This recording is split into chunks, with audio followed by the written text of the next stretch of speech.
Tranquilo. ¿Cómo andan, queridos alumnos, queridas alumnas? ¿Cómo están? Dios los bendiga. Muy buena tarde para todos ustedes. Bueno, pues bienvenidos a su sexta clase de escritos juaninos.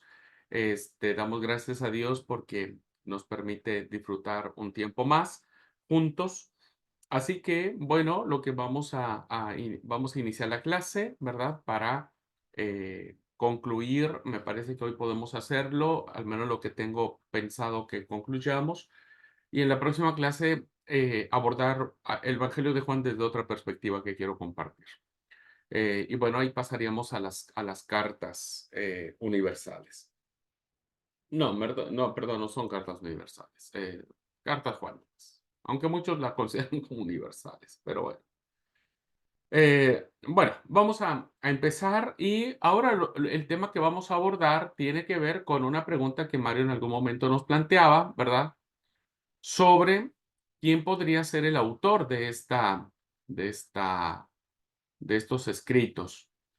Como ustedes saben, al menos en el caso de los evangelios, los escritos, los escritos básicamente son innominados, ¿verdad? No hay un nombre como tal. Nosotros hemos accedido a concederle el nombre de Juan, lo vimos en alguna clase, y Biblias que todavía siguen manejando como títulos del libro, Evangelio según San Juan, ¿verdad?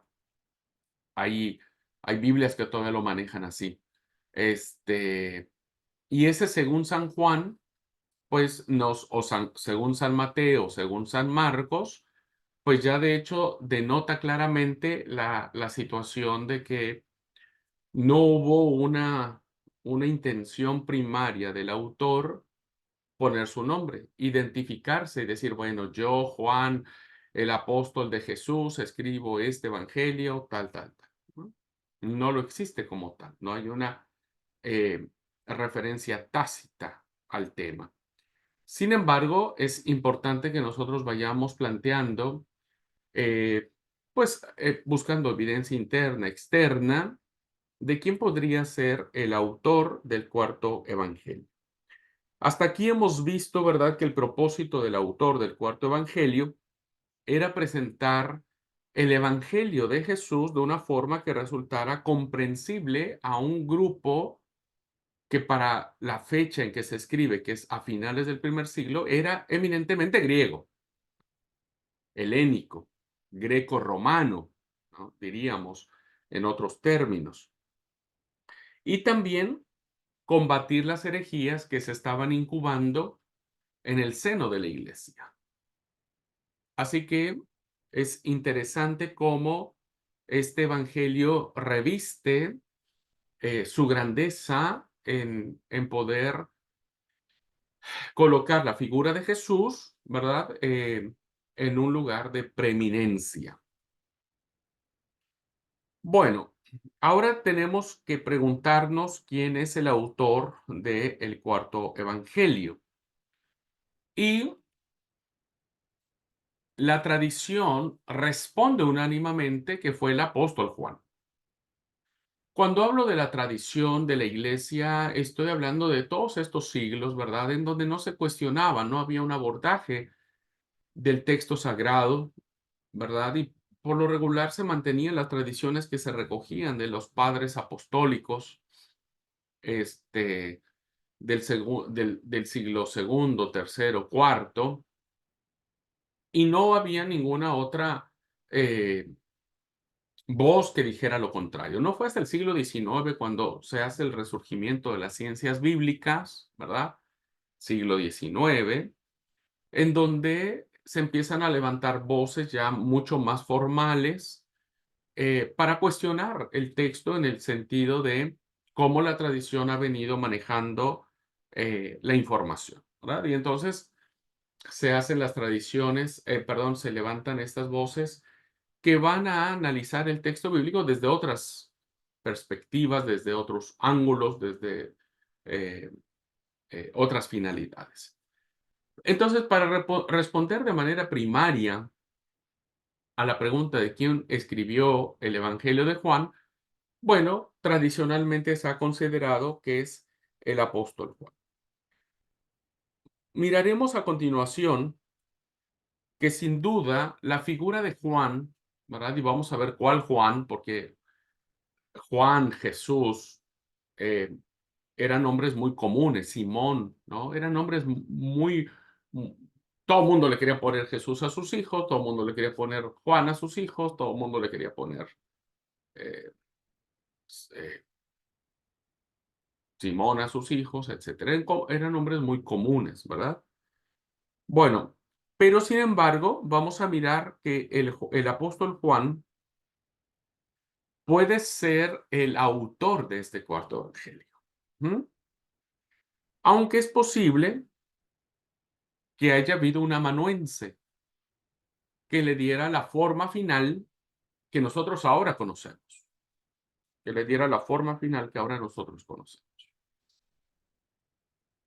Entonces, vamos a ver que, como dije, la autoridad de Juan respalda el evangelio, aunque es posible que no fuera su mano la que le diera la forma definitiva y pudo haber sido un amanuense, un discípulo de él, que finalmente agrupa todo el evangelio, le da la forma que llega hasta nuestras manos y que tiene como nosotros lo leemos. Ujú.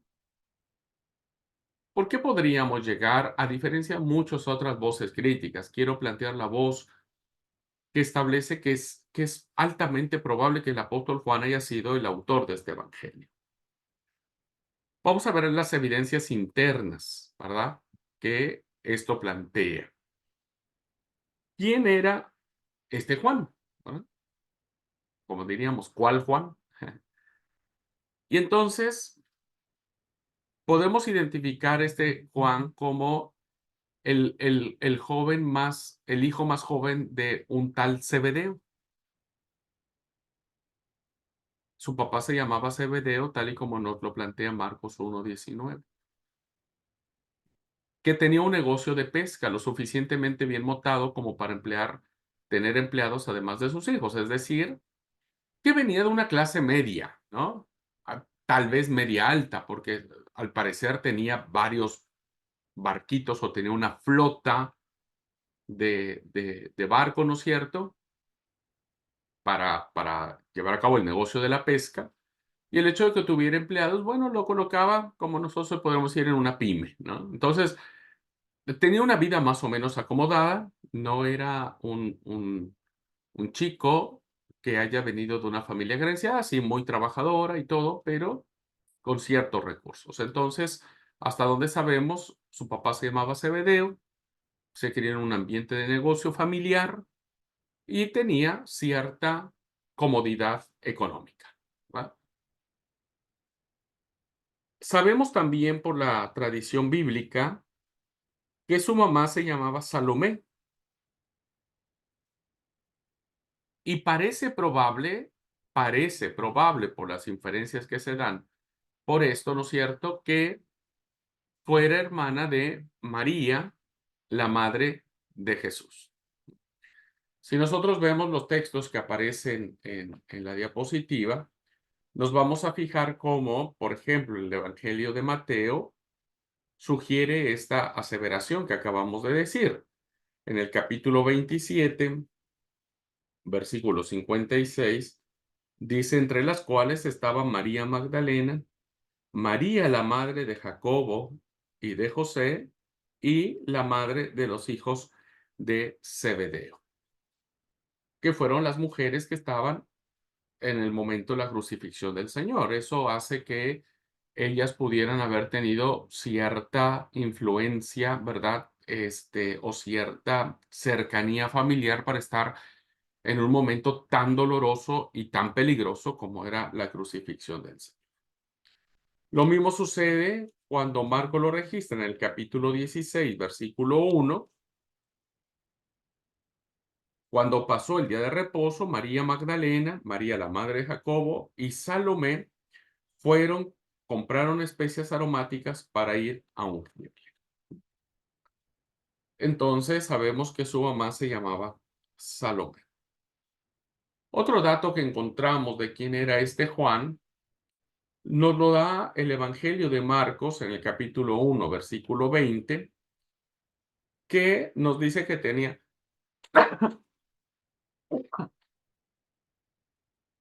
Perdón, hermanos.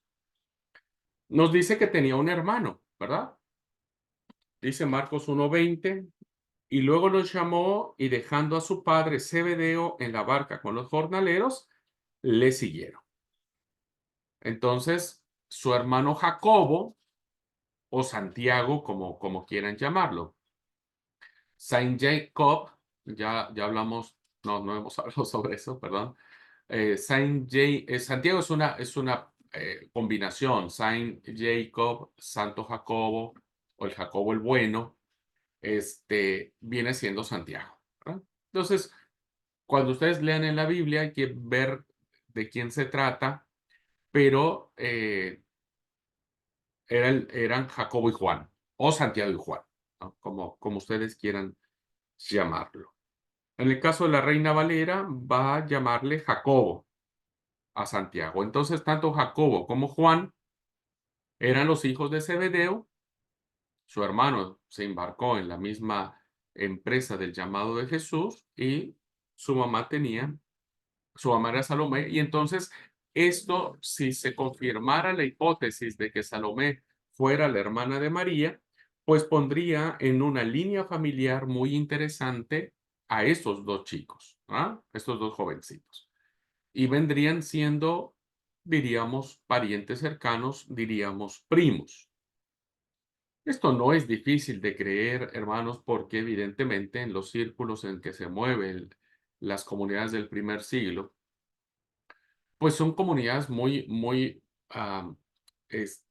comunitarias en cuanto a los núcleos familiares. Y eran núcleos familiares muy grandes, ¿no?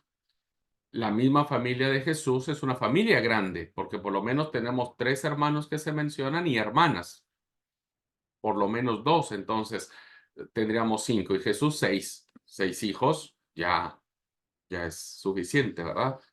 Entonces, eso haría que las familias, por extensión, fueran numerosas y que el llamado que Jesús le hiciera a estos 2 muchachos vendría porque se conocían desde jovencitos y bueno, eso pudo haber ocasionado que dejaran a su papá y siguieran a Jesús.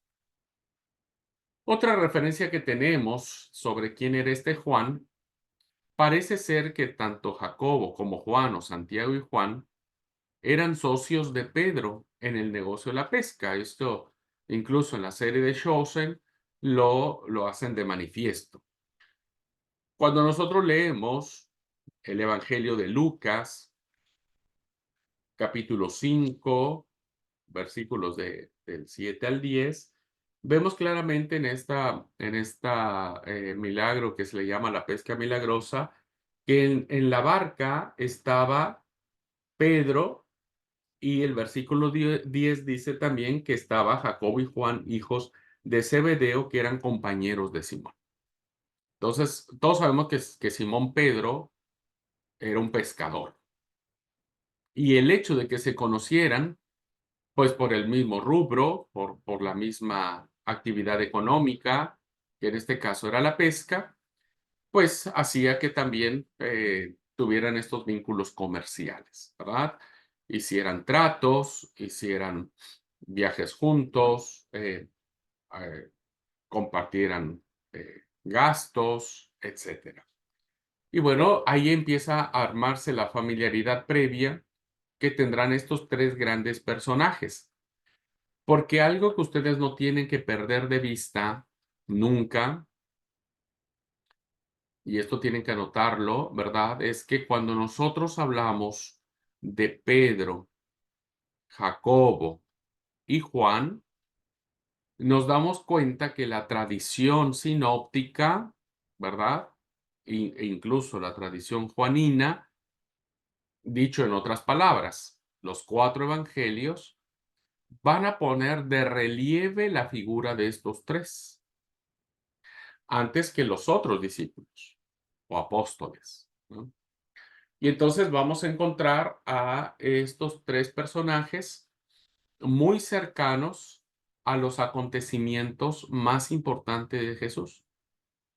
Pongo un par de ejemplos. Cuando resucita Jesús a la niña, que es la hija de Jairo, los únicos que Jesús permite que entren es Pedro, Simón, Pedro, Santiago y Juan, ¿verdad?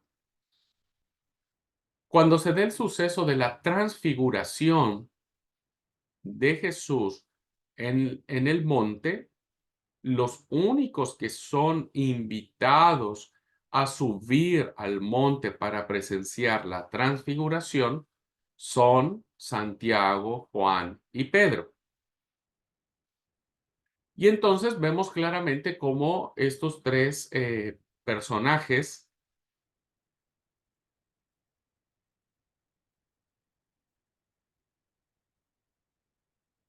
estos tres personajes fueron muy cercanos al ministerio de Jesús. Esto nos da una pista de saber que si Juan es el autor del cuarto evangelio, pues tiene conocimientos muy profundos, ¿verdad? Recuerdos sumamente significativos. Y que cuando él ya es muy viejo, va a reinterpretar esta, estas situaciones y entonces va a armar su evangelio como lo conocemos. Bien, otra evidencia interna, ¿verdad? Ah, perdón, me adelanté, ya estaba acá. Era que formaban del círculo más íntimo de los discípulos. Siempre las listas que tenemos en los evangelios sobre el nombre de los apóstoles inician siempre con Pedro, Santiago y Juan, ¿verdad? Pedro, Santiago y Juan. Y, como les decía, fueron llevados a momentos muy especiales en la vida de Jesús. ¿Ah? Ya puse dos ejemplos que tienen que ver, uno cuando se hace la pesca milagrosa, eh, otro cuando se hace, este, según el capítulo 9, cuando se hace la transfiguración.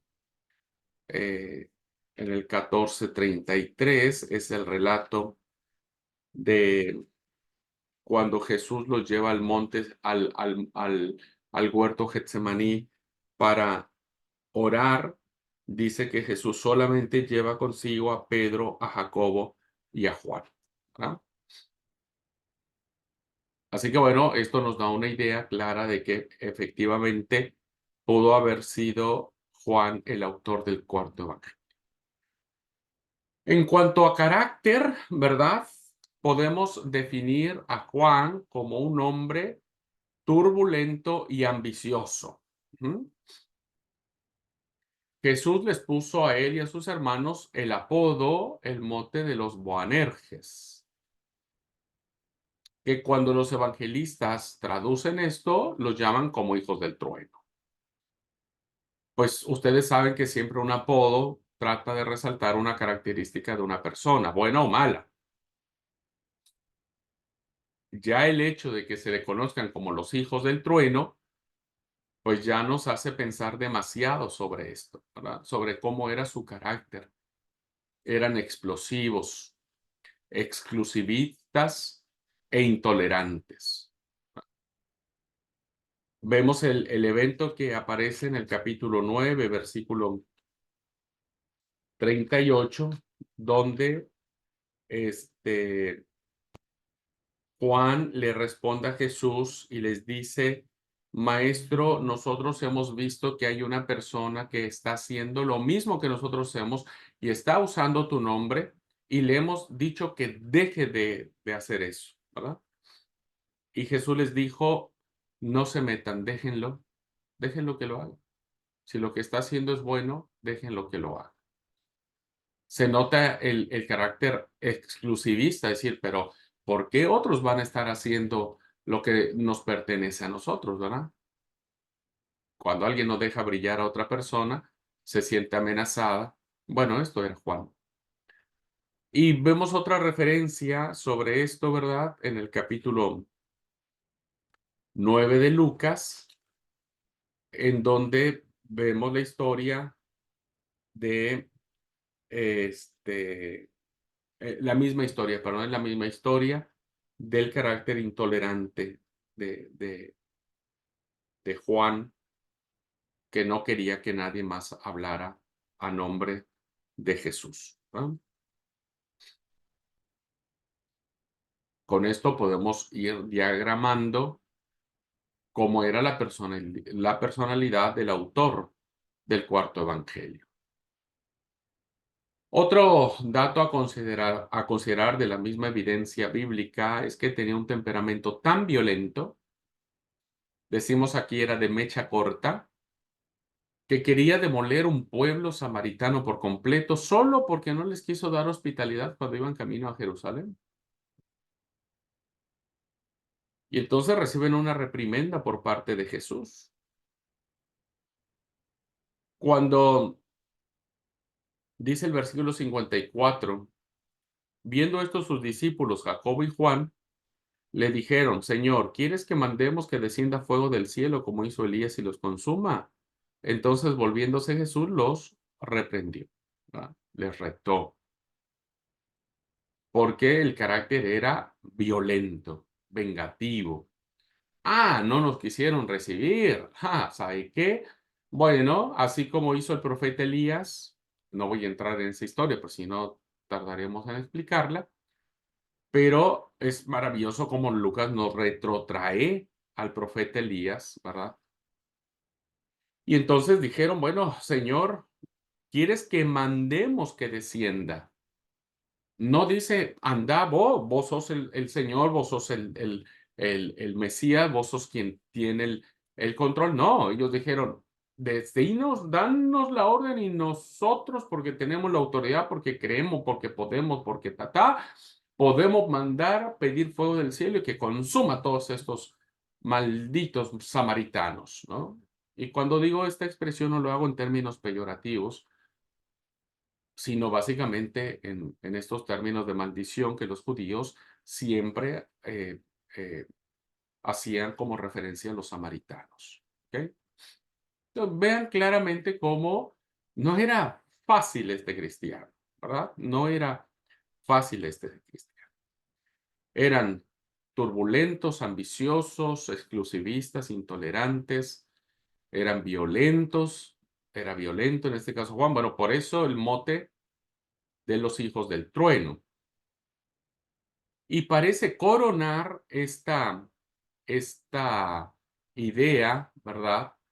Cuando ellos, Jacobo y Juan, o su madre Salomé, no sabemos porque hay dos relatos sobre este mismo hecho, tienen la ambición de convertirse en primeros ministros cuando Jesús inaugure su reino.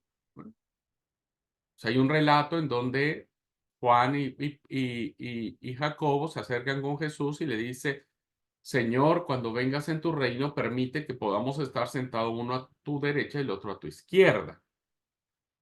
Pero hay otro relato, ¿verdad?, que dice que no fueron ellos, que fue la mamá, ¿no? Que fue la mamá quien, este, en el relato de Mateo, se dice que fue la madre de los Zebedeo, de los hijos de Zebedeo, que les dijo, yo quiero que mis hijos se sienten a tu derecha y a tu izquierda cuando vengas en tu reino. Bueno, cualquiera que sea el caso, ¿de dónde aprendieron los muchachos a ser ambiciosos? Pues de la mamá, ¿verdad? De la mamá. Y esta actitud demuestra, perdón, que ellos no estaban interesados en los otros. O sea, los otros que se acomoden donde quieran, ¿verdad? Pero nosotros queremos los lugares de privilegio. Y entonces, evidentemente, vemos con claridad esto y es interesante el relato que aparece aquí, que yo les pido que busquen las citas, lean la Biblia, queridos hermanos, por su bien, por el bien de la iglesia, lean su Biblia, subrayenla, hagan anotaciones, manéjenla, es muy importante, ¿verdad? Bueno, ¿y qué es lo que finalmente encontramos? Que en los otros tres evangelios se nos presenta a Juan como un líder entre los apóstoles, uno de los del círculo íntimo de Jesús, y sin embargo nos lo presenta también como un hombre cambiante, ¿verdad? Intolerante, ambicioso, turbulento. Bueno, interesante cómo los evangelios demuestran cuáles son las características que tiene Juan. ¿M? Y fíjense que hemos tomado básicamente las referencias de los sinópticos. ¿Cómo entendieron los sinópticos la figura del hijo del Zebedeo? Y bueno, haciendo el resumen, los sinópticos miran al hijo del Zebedeo como un líder, como uno de los que estaban ahí cerquitita de Jesús, pero también con un carácter repodrido, ¿verdad? Como dijéramos hoy aquí en Argentina, un carácter muy, muy complicado. Ahora, eso haciendo el repaso de los sinópticos, es la evidencia interna que nosotros tenemos de Mateo, Marcos y Lucas. ¿M? Habrá un cambio interesante de giro en la figura de Juan cuando nos adentremos al libro de Hechos de los Apóstoles. Que si bien es cierto, el libro de Hechos de los Apóstoles es escrito por Lucas, este libro, Hechos de Apóstoles, es un libro que va a narrar el desarrollo de la iglesia posterior a la muerte de Jesús.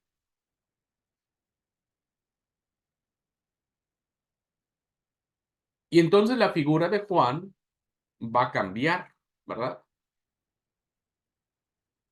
¿Qué va a pasar? En el libro de Hechos, Juan siempre aparece en compañía de Pedro, aunque Juan nunca habla en Hechos, ¿eh? En Hechos, el que siempre habla, el que siempre toma la iniciativa, el que siempre dice algo es Pedro, pero Juan nunca. Ujú. Juan nunca habla, pero aparece, ¿no? Y es muy interesante cómo Lucas en el libro de Hechos va a conservar la tradición de mantener en las listas que tenemos del nombre de los apóstoles, ¿verdad? A estos tres personajes. Si ustedes identifican en el capítulo 1 de Hechos, versículo 13, dice, y entrados, subieron al aposento alto donde moraban Pedro y Jacobo y Juan. Siempre van a encabezar la lista, porque evidentemente la tradición de la iglesia durante los años posteriores a la muerte de Jesús dejó entrever que efectivamente, ¿verdad? Ellos ah, ah, tenían un liderazgo muy importante, eran líderes muy importantes. Tan es así que Santiago se convierte en el líder de la iglesia, que después es asesinado. Pedro, que se convierte en el pilar también de la iglesia y que es crucificado, y Juan, que está ahí, ¿verdad? Vamos a ver qué pasó con Juan. Así que bueno, se va a mantener en la tradición bíblica la figura de Juan, más allá de lo que, como los evangelios no lo relatan o nos los representan, se va a mantener en una lista de superioridad, diríamos, ¿no? De importancia, siempre. Acuérdense, Pedro, Santiago y Juan. ¿Mm?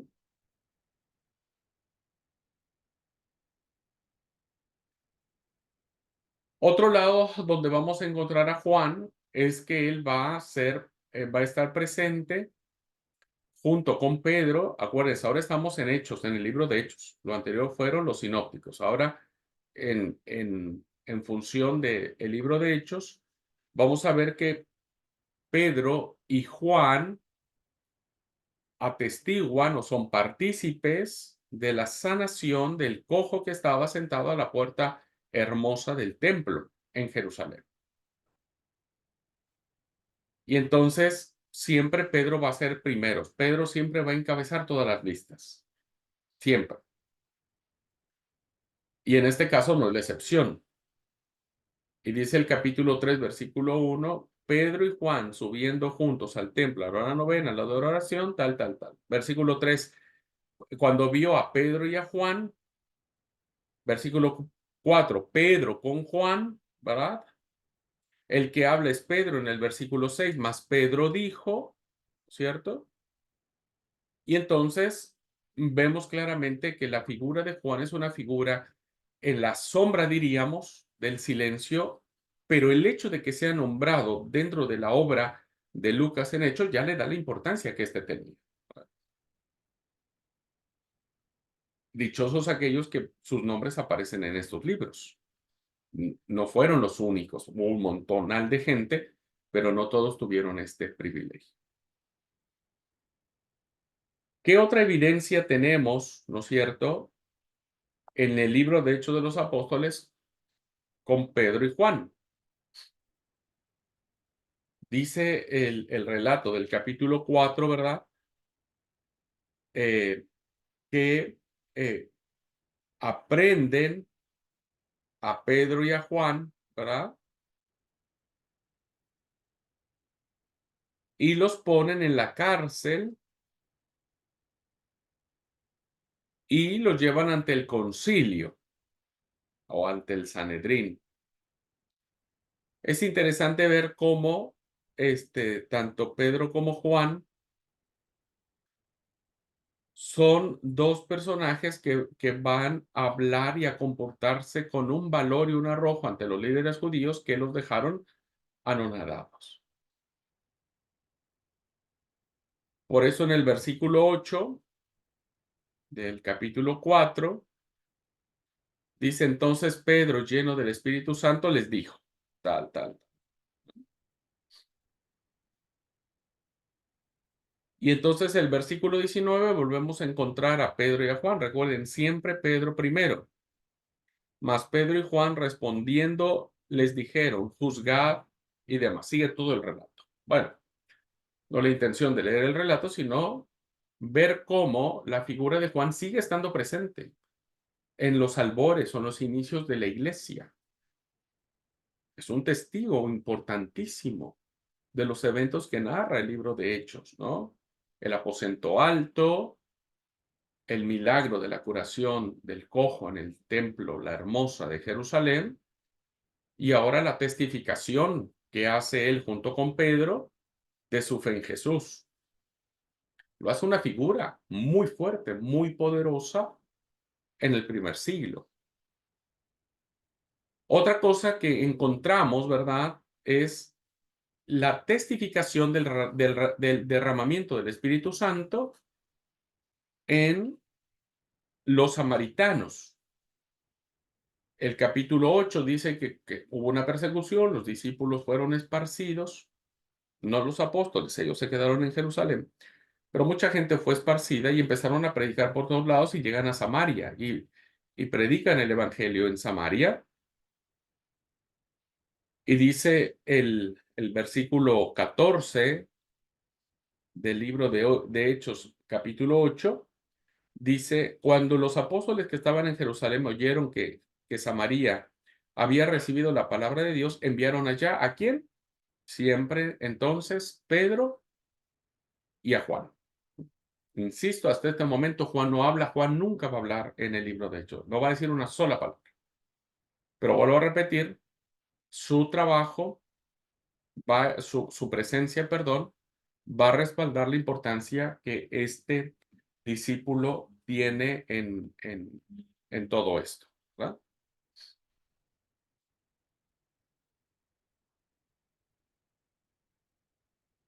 En las cartas paulinas hay evidencia de Juan en los sinópticos, hay evidencia de Juan en Hechos de los Apóstoles, y en las cartas paulinas, ¿verdad? Pablo lo menciona una sola vez, pero esa vez que lo mencionó es importantísima. O sea, no es que lo cita de pasada.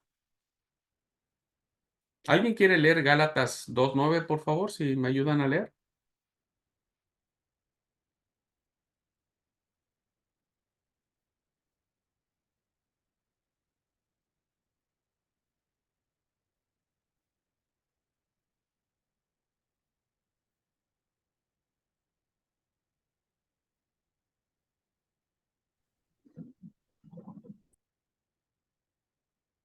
Bueno, no sé si hay alguien ahí. Bueno, Ahí leo.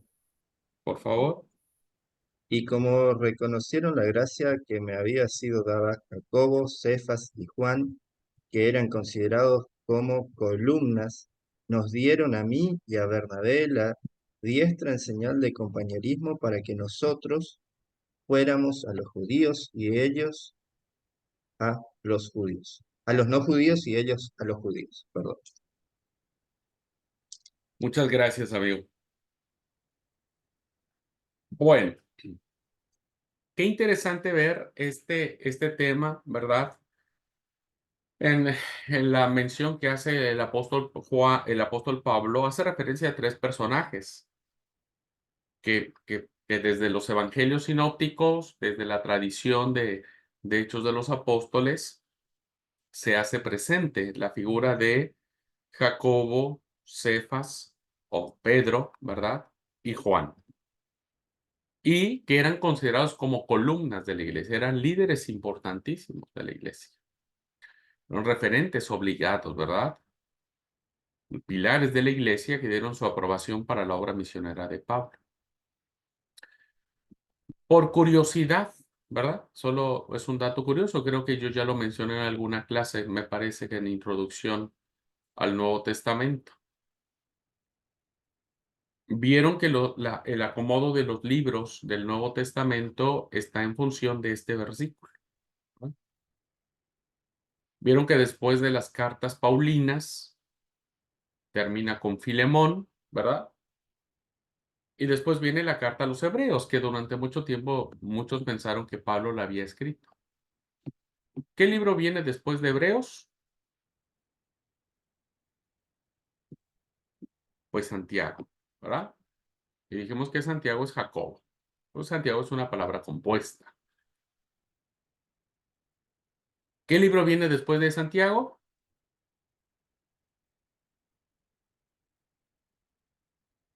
Pues Pedro, ¿verdad? Primera y segunda de Pedro. ¿Qué libros vienen después de primera y segunda de Pedro? Por las cartas de Primera, Juan. segunda y tercera. Claro. ¿Cómo se hizo este acomodo? Por este versículo. Por este versículo. Así se acomodaron. Jacobo, Pedro y Juan. Luego entonces estamos mirando cómo esta es la evidencia interna de lo que sucede con este personaje que es muy importante, ¿verdad? Y que parece ser que tiene tanta importancia que no podríamos no considerar la posibilidad alta de que haya sido él el autor del cuarto evangelio.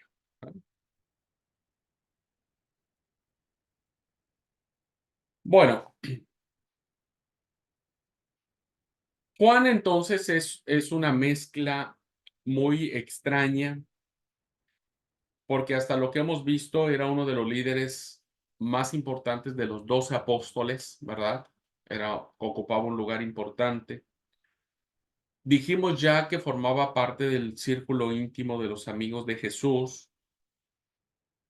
Al mismo tiempo era un hombre temperamental, visceral, violento, ambicioso, pero ya la figura de Juan en el libro de Hechos de los Apóstoles cambia y se convierte en un hombre muy valiente, que es capaz de testificar ante el concilio su fe en Jesús. Podemos seguir entonces a Juan en las historias que se contaban de él en la iglesia primitiva. Eusebio nos dice, ustedes saben que Eusebio fue el historiador del siglo IV, un referente para conocer este, cómo se entendían muchas cosas del siglo I. Vemos que Eusebio dice que a Juan le desterraron, es decir, lo exiliaron a una isla llamada Patmos en el reinado del emperador romano Domiciano. Lo encontramos en la historia eclesiástica, capítulo 3, apartado 23 de la cita a Eusebio.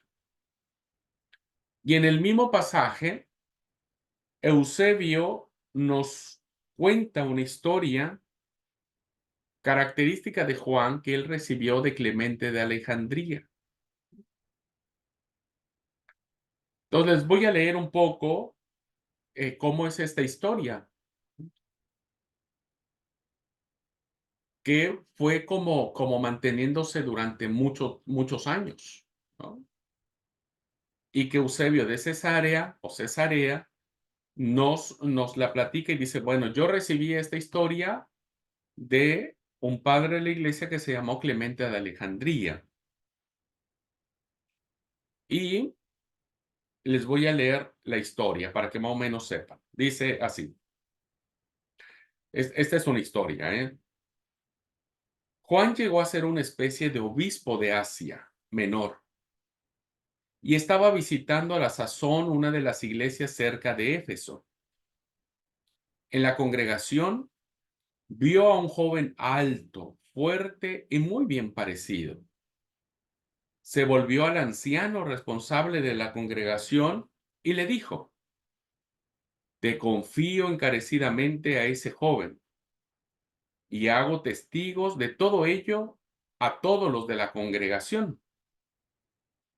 El anciano dio hospitalidad al joven en su propia casa y le cuidó, le instruyó, hasta que un buen día fue bautizado y recibido en la iglesia.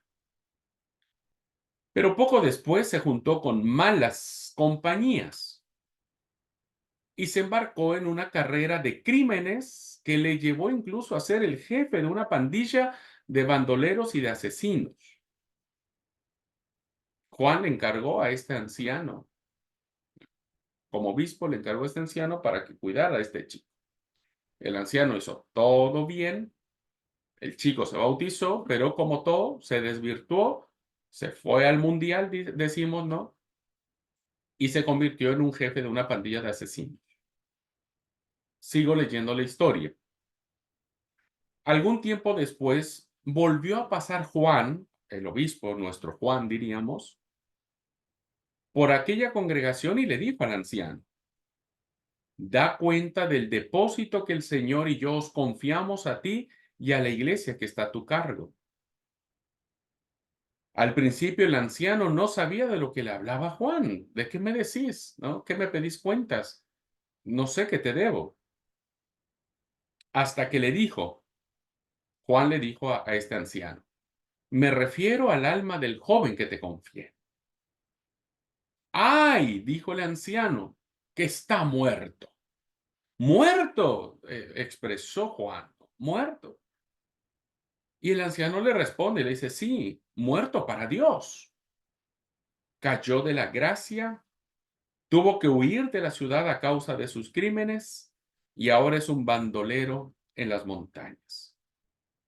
Recuerden que les estoy leyendo una historia que nos cuenta Eusebio de Cesarea, siglo IV, que él recibió de otro personaje importantísimo llamado Clemente de Alejandría respecto de el Juan nuestro, ¿verdad? Del Juan que estamos viendo. Sigo la historia. ¿Cómo termina la historia? Inmediatamente, Juan se dirigió a las montañas. Se dejó capturar a propósito por la banda de forajidos. A propósito, se dejó capturar por él. Le llevaron a aquel joven que era el jefe, que de la vergüenza que le dio, porque lo reconoció a Juan, intentó huir de él. Juan, aunque era anciano, le persiguió gritándole, Hijo mío, ¿es que vas a huir de tu padre? Yo estoy débil y cargado de años. Ten piedad de mí, hijo mío. No tengas miedo. Aún hay esperanza de salvación para ti. Yo me presentaré por ti ante el Señor Cristo. Si hace falta, de buena gana moriré por ti como Él murió por mí. Detente, para, cree. Es Cristo el que me ha enviado a ti. Aquellas palabras quebrantaron el empedernido corazón del joven que se detuvo, tiró las armas y rompió a llorar. Juntos bajaron de la montaña y el joven volvió a la iglesia y a la fe. Y termina la historia, ¿verdad? Diciendo, aquí vemos el amor y el valor de Juan en acción. Fíjense cómo en torno a la figura de Juan se ciñe esta historia profundamente conmovedora, porque si nosotros catalogásemos el Evangelio de Juan y la primera carta de Juan, podemos percatarnos de que son cartas que brotan de amor profundo. Hay amor profundo, tanto en el Evangelio como en la primera carta de Juan. El amor está presente por todos lados. Y entonces, a la luz de esta historia, podemos nosotros identificar por qué se le atribuye el Evangelio y la primera carta de Juan a Juan, ¿verdad? A Juan, a este Juan que ya les mostré. Hay otra historia chiquitita que les cuento acerca de Juan, que Eusebio saca de Irineo, ¿verdad? Otro padre de la iglesia, y dice que, como hemos visto en clases anteriores, había un personaje, un líder de los gnósticos llamado Cerinto. ¿Ah? Les dije de Cerinto. Bueno, resulta que hay una anécdota de Cerinto con Juan. Eso, insisto, lo cita Eusebio de Cesarea y lo toma prestado de una mención que hace eh, eh, Irineo, ¿no? Uno de los padres de la iglesia.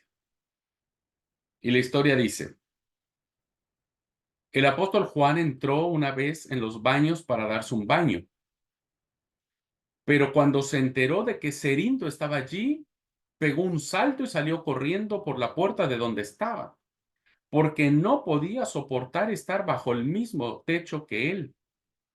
Y aconsejó a los que estaban con él que hicieran lo mismo, y les dijo, huyamos antes que los baños se nos caigan encima, porque Cerinto, el enemigo de la verdad, está dentro.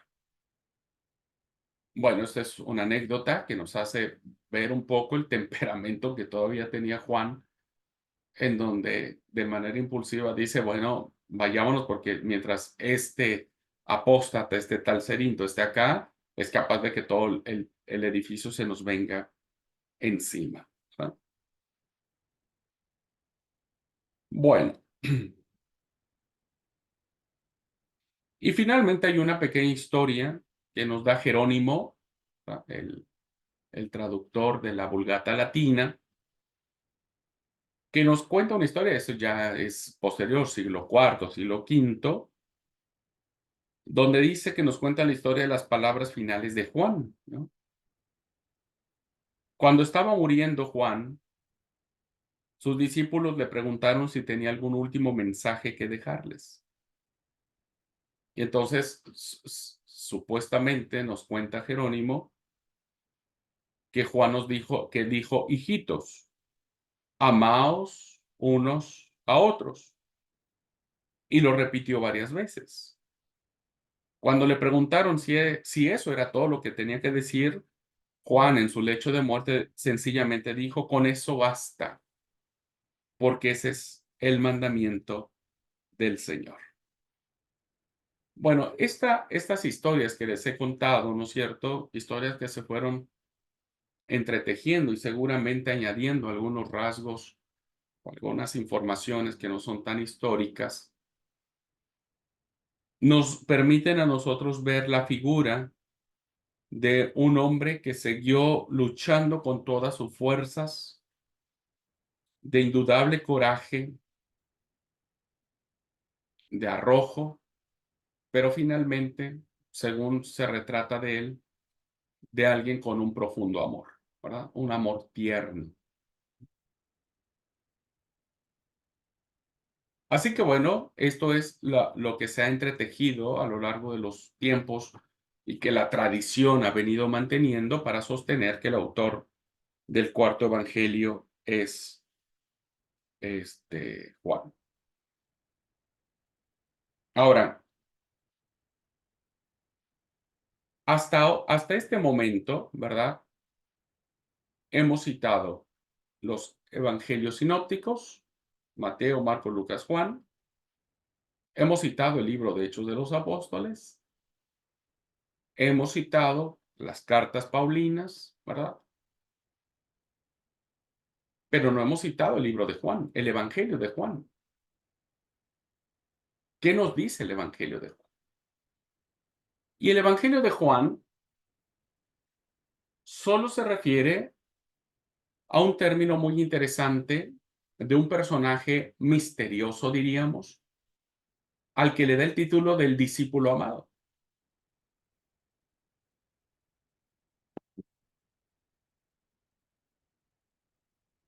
Si concedemos razón de que Juan haya escrito el cuarto evangelio, pues eso es sorprendente que el apóstol Juan nunca se menciona a sí mismo en el cuarto evangelio. Pero insisto, menciona a, a dos personas. Vamos a plantearlo de esta manera, ¿verdad? A dos personas.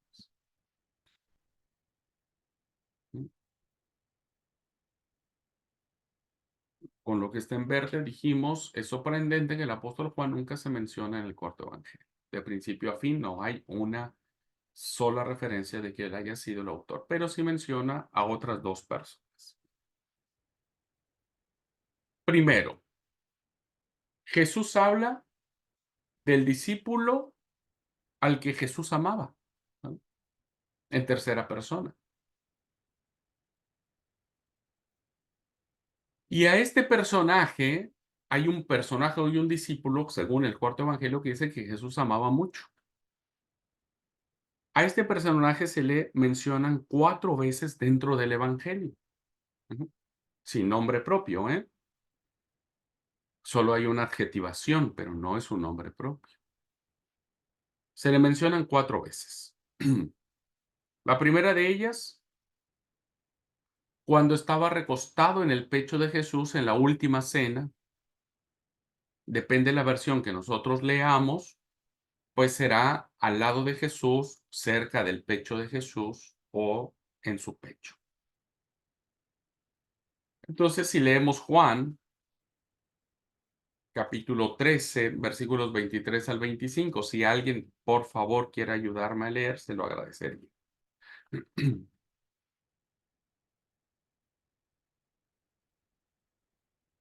Juan 13, 23 al 25.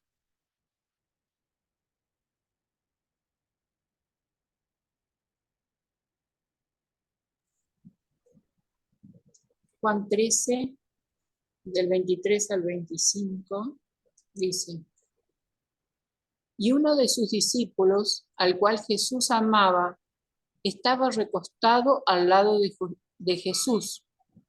A este, pues, hizo señas Simón Pedro para que preguntase quién era aquel de quien hablaba. Eh, Él entonces, recostado cerca del pecho de Jesús, le dijo, Señor, ¿quién es? Muchas gracias, Esther. ¿Se dieron cuenta? Parece ser que quien está redactando el Evangelio no se está refiriendo a sí mismo, ¿verdad? Está hablando de otra persona. Dice, y uno de los discípulos, de sus discípulos, al cual Jesús amaba, ¿verdad? Es decir, que el que está redactando esta parte del Evangelio no es quien estaba allí, ¿no? Porque está refiriéndose a otra persona. Ujú. Y es curioso ver cómo el redactor está manifestando que es otra persona distinta al autor. Tenemos otro ejemplo, ¿verdad?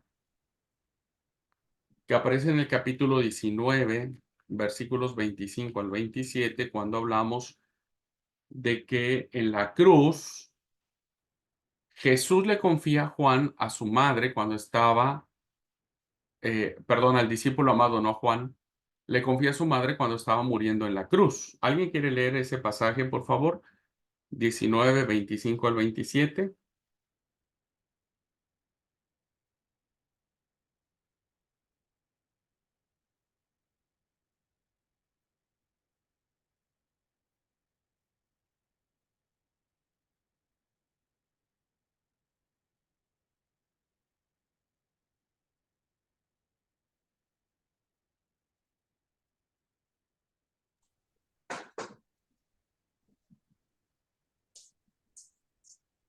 19, 25 al 27. Ujú. Junto a la cruz de Jesús, su madre y la hermana de su madre, María, mujer de Cleofas, y María Magdalena. Cuando vio Jesús a su madre y al discípulo a quien él amaba, que estaba presente, dijo a su madre: Mujer, he ahí tu hijo. Muy bien. Después, Ay, hasta perdón. ahí, Sí, sí, no, el 27 sí. después dijo al discípulo: He ahí tu madre. Y desde aquella hora el discípulo la recibió en su casa. Muy bien, gracias. No tenemos el nombre, ¿verdad? Pero sí vemos que está la atribución de que hay un discípulo al que Jesús amaba mucho, más que a Bartolomé, más que a Judas Iscariote, más que a Judas el Cananita, más que a Mateo, más que a Felipe. Había alguien, ¿verdad? Que según el autor del cuarto evangelio, Jesús amaba. Por eso la referencia siempre decir, y al discípulo a quien él amaba, ¿no? La tercera referencia la encontramos en el 22, cuando fue a él y a Pedro a los que se encontró María Magdalena al volver de la tumba vacía en la resurrección. 22 dice, entonces corrió, hablando de María Magdalena, y fue a Simón Pedro y al otro discípulo, y vuelve a hacer la misma referencia. O sea, parece ser que el autor no quiere dejar duda alguna de quién era este personaje, ¿verdad? Fue a Simón Pedro y al otro discípulo, a aquel al que amaba Jesús, y les dijo. Entonces hay una clara insistencia por parte del autor de que hay un personaje al que Jesús directamente amaba más que a otra persona. Y la última referencia la encontramos en el 21:20, cuando estaba presente en la última aparición de Jesús resucitado en el lago.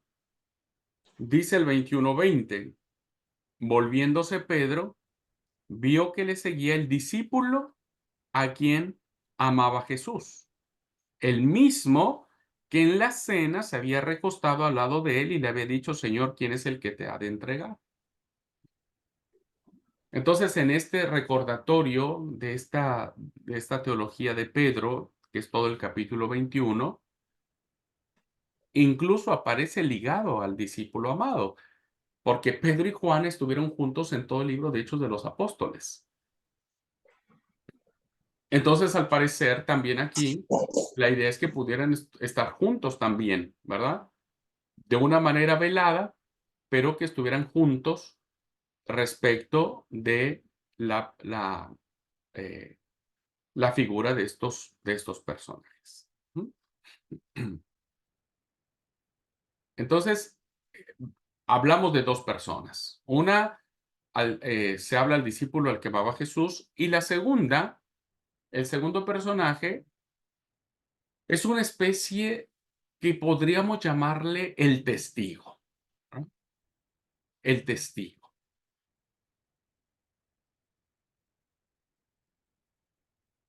Cuando vemos en el capítulo 19, versículo 35,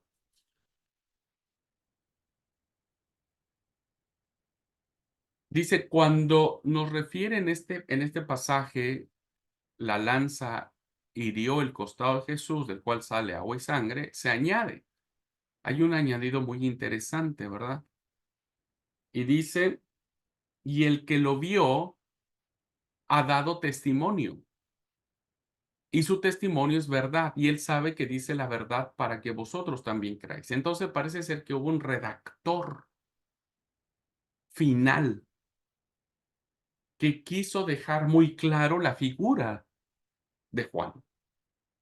Juan no lo escribió en sí mismo, sino hubo un testigo que, hubo un redactor, ¿verdad?, que pone de relieve que ese discípulo amado es Juan y que el que es testigo de eso también es Juan. Ujú. Por eso dice, el que lo vio da testimonio y su testimonio es verdadero y él sabe que dice la verdad.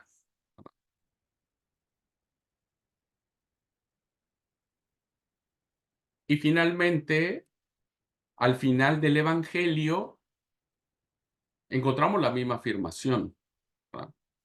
En el capítulo 21, versículo 24, al final del Evangelio, se hace la afirmación de que fue el discípulo amado quien testificó estas cosas. Hay una relación, dice el 21-24. Este es el discípulo que da testimonio de estas cosas y escribió estas cosas y sabemos que ese testimonio es verdadero. ¿Quién es el testigo? El discípulo amado. Pero vean que aquí es un redactor quien lo está especificando, lo está señalando, lo está haciendo notar. Porque si no, entonces, si Juan hubiera escrito este libro, no tendría que haberse referido a sí mismo en tercera persona, tendría que haberlo hecho en primera persona. Así que aquí nos enfrentamos con algo bastante extraño. Juan no se menciona a sí mismo en el cuarto evangelio, pero sí al discípulo amado y además al testigo mayor de toda excepción de la historia. Porque su testimonio nos lo dice y su testimonio es verdadero y su testimonio es para vida. Entonces, fíjense la importancia que tiene este personaje, ¿verdad? Por lo tanto, nunca se ha dudado realmente en la tradición de que el discípulo amado era Juan. Concatenando toda la información que tenemos de él en el Nuevo Testamento, creo que podríamos llegar a esa resolución. Supongamos que fue Juan mismo el que escribió el Evangelio, ¿verdad? Pensando eso. Ujú.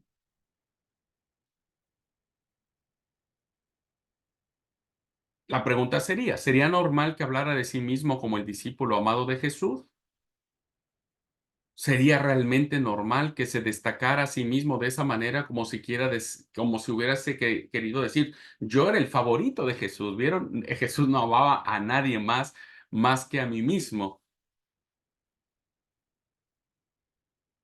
Y la respuesta que nosotros podríamos encontrar de esto es que sería básicamente improbable que Juan haya querido atribuirse este honor y dejarlo plasmado, ¿verdad? Así que no creo que Juan haya caído en esta presunción de poner su nombre para identificarse como el favorito, ¿no? Y sobre todo porque él está escribiendo ya a finales del primer siglo. No habría que la gente mirara a las personas. Recuerde que está combatiendo herejías gnósticas, ¿verdad? Y entonces es muy probable que si él se colocara con ese nombre, la gente hasta podría adorarlo porque era alguien muy especial en Jesús. Por eso, ¿habría alguna manera de que el cuarto evangelio fuera de Juan como testigo presencial, pero al mismo tiempo lo hubiera escrito otra persona? Esa es ahora la pregunta.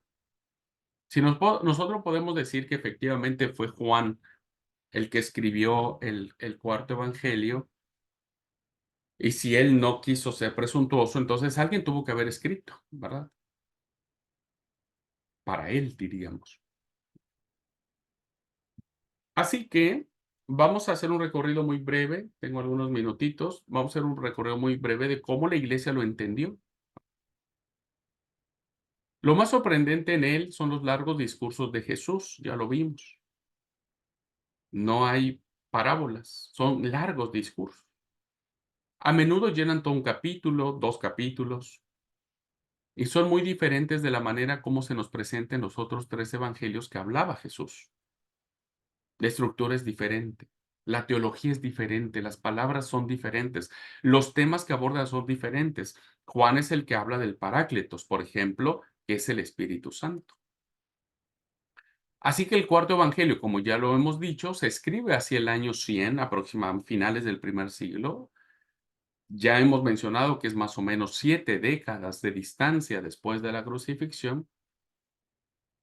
Y entonces la pregunta es, ¿será que alguien puede recordar palabra por palabra de lo que dijo Jesús para construir todos esos largos discursos, cuando antes no había ni ¿cómo se llama? Ni grabaciones, eh, ni periódicos, ni ningún tema para decir, ah, sí, esta grabación, por ejemplo, si se da dentro de 70 años, pueden decir palabra por palabra lo que yo dije, porque está grabado, pero en ese tiempo no. Ah. Entonces, ¿cómo podemos explicarlos?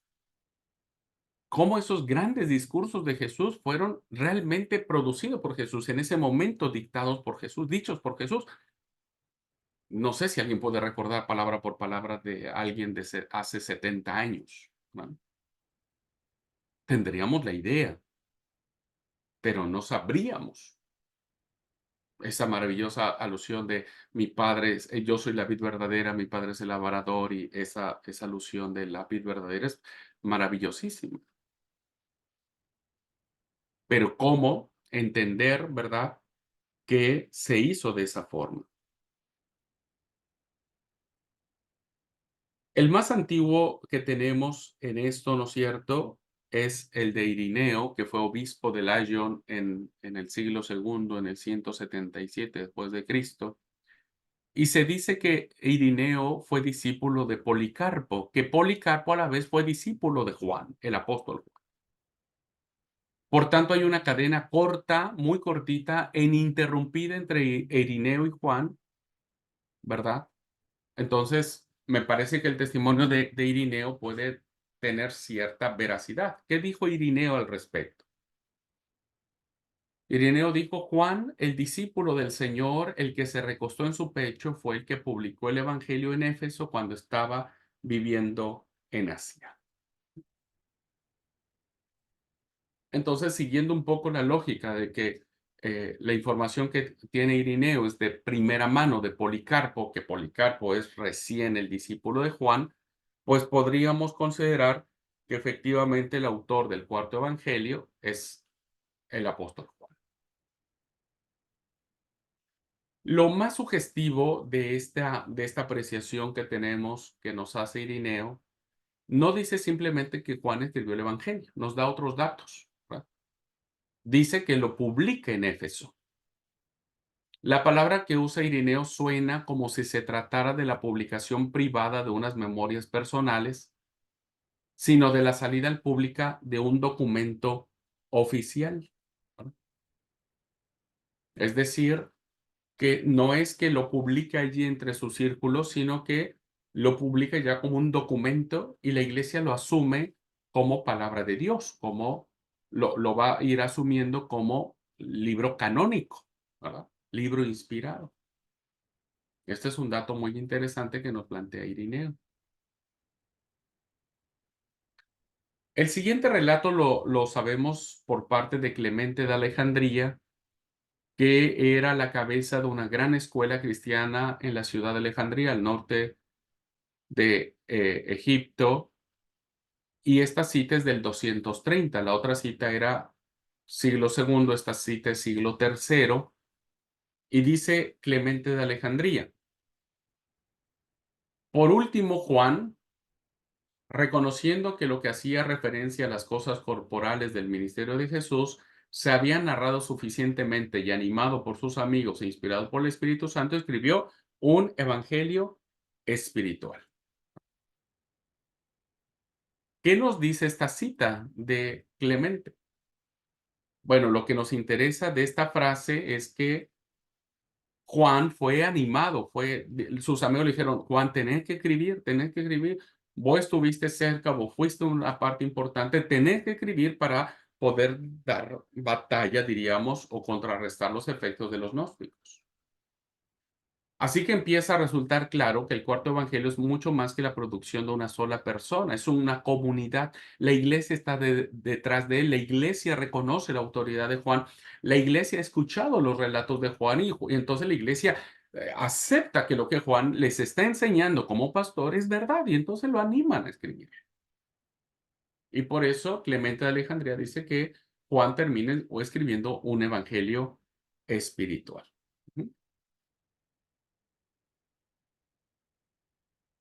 En el mismo sentido, encontramos un manuscrito del siglo X que se llama el Codex Toledanus, ya siglo X, claro, que contiene introducciones con breves resúmenes de los libros del Nuevo Testamento, y cuando le toca introducir al cuarto evangelio, lo dice así: el apóstol Juan, al que más amaba el Señor Jesús, escribió este evangelio, el último, a petición de los obispos de Asia, contra Cerinto y otros herejes. De nuevo, percibimos la impresión que detrás del cuarto evangelio está la autoridad de un grupo, está la autoridad de la iglesia, en el caso de los obispos de Asia. Ya los obispos también reconocen la autoridad de Juan. Por eso el libro de Juan es aceptado en muchos círculos cristianos como palabra de Dios, ¿verdad? Como palabra de Dios. Estoy haciendo un breve recorrido de cómo encontramos las menciones en la tradición de la iglesia de que Juan es el autor. Un dato más lo encontramos en el canon de Muratori. Ya sabemos que fue por Ludovico Muratori quien descubrió este canon, que es la primera lista de libros del Nuevo Testamento que publicó la iglesia y que se compila en Roma hacia el 170. Es decir, es una lista canónica muy cercana a los escritos del Nuevo Testamento. Bueno, este canon dice que no solo da una lista de los libros del Nuevo Testamento, sino también breves noticias de cómo se originaron estos libros, su naturaleza y el contenido de ellos. Por eso es muy valioso el canon de Muratori. Su relato de la manera en que llegó a escribirse el cuarto evangelio es sumamente importante e iluminador, ¿verdad? ¿Qué dice el canon de Muratori cuando habla del cuarto evangelio? Dice, a petición de sus condiscípulos, ¿verdad? Y de sus obispos, Juan, uno de los discípulos, dijo: ayunad conmigo 3 días desde ahora, y lo que se nos revela a cada uno, sea a favor de lo que yo escriba o no, nos lo comunicaremos. Aquella misma noche se le reveló a Andrés que Juan había de relatar todas las cosas, ayudado por la revisión de todos. Bueno, aun cuando este documento es muy importante, debemos aclarar que no es fácil aceptar todo este relato, porque primero no es posible que Andrés, si es que se refería al hermano de Pedro, que fue apóstol de Jesús, estuviera en Éfeso hacia el año 100. Resulta que para esa fecha ya todos los apóstoles habían muerto, ¿verdad?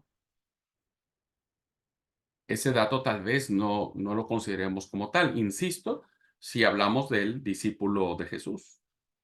Pero lo que se reseña con la mayor claridad es que, si bien la autoridad y la mente y la memoria que hay detrás del cuarto evangelio son de Juan, son de Juan.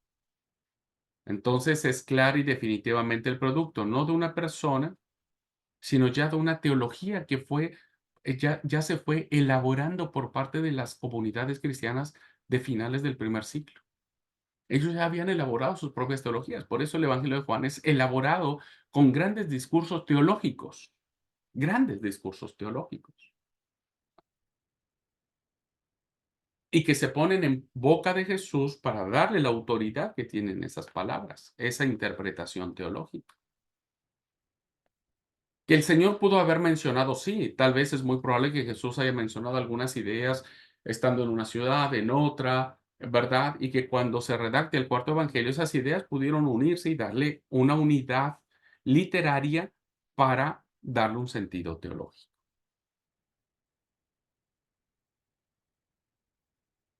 Bueno, entonces podemos reconstruir un poco lo que sucedió, ¿no?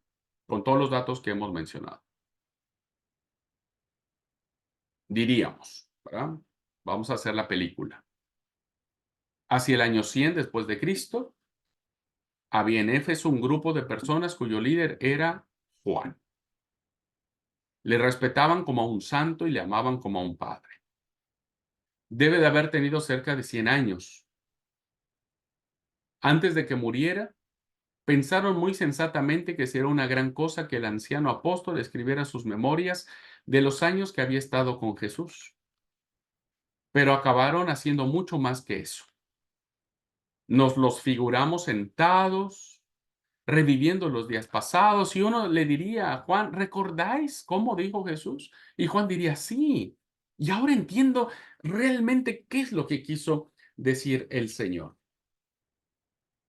En otras palabras, perdón, en otras palabras, este grupo no escribió solamente lo que dijo Jesús, porque eso habría tenido que tener una muy buena memoria Juan, excelente memoria Juan, para poder recordar palabra por palabra de los discursos larguísimos que hay en su evangelio, sino más bien lo que está diciendo esta reconstrucción que acabamos de hacer es que Juan está escribiendo lo que Jesús quería decir, no lo que dijo, sino lo que quería decir. Por eso es una interpretación teológica, ¿verdad? Es una interpretación teológica. Y todo eso fue bajo la dirección del Espíritu Santo, eso lo tenemos muy claro. Así que en este ejercicio de charlar y echar a andar la memoria, Juan ya era muy anciano, ¿no es cierto? Juan había pensado, meditado, reflexionado cada palabra que Jesús había pronunciado.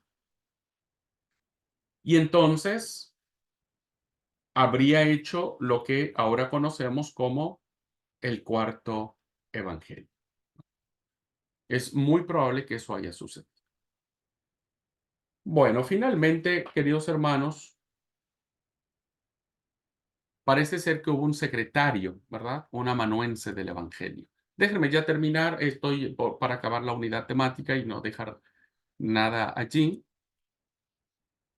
Y ese es el último punto. Podemos estar bien seguros de que la mente y la memoria que hay detrás del cuarto Evangelio son de Juan. Son de Juan, totalmente, ¿verdad? Su autoridad, su memoria, su impulso, su aliento son juaninos. Pero también hemos visto que por detrás hay también un testigo que fue el escritor, ¿verdad? En el sentido de que fue el quien escribió materialmente. ¿Podríamos descubrir quién fue? Esa es la pregunta, ¿no? Bueno, sabemos, por lo que nos han transmitido los escritores de la iglesia primitiva, que había realmente no un Juan, sino dos Juanes en Éfeso. Y esto lo vamos a ir desarrollando cuando veamos primera de Juan, segunda de Juan y tercera de Juan. No solo había un Juan en Éfeso, sino que había dos Juanes en Éfeso al mismo tiempo. Por una parte estaba el apóstol Juan, pero también estaba otro Juan al que se le daba el nombre de presbítero o anciano, el anciano Juan, ¿verdad? El anciano Juan. Y entonces esta figura nos dice Papías, un líder de la iglesia, dice que era obispo de Heriápolis, el anciano Juan, no el apóstol Juan, el anciano Juan.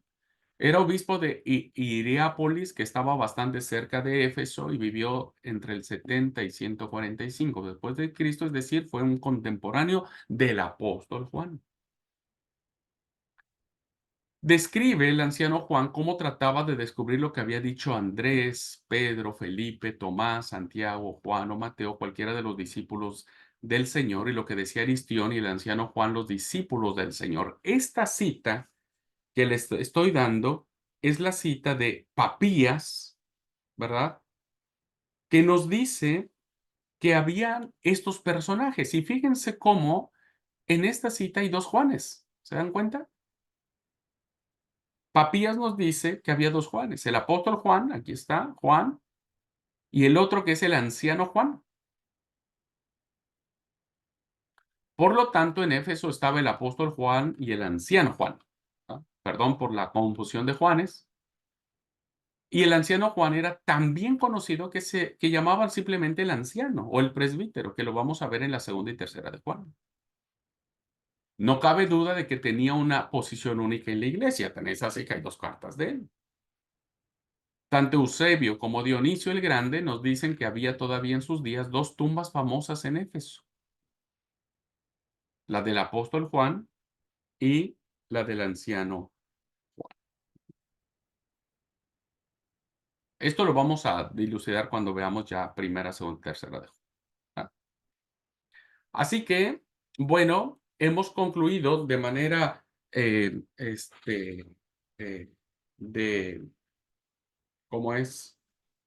Referencial, tratado de descubrir cómo se da el tema de la redacción del cuarto evangelio. ¿Ok?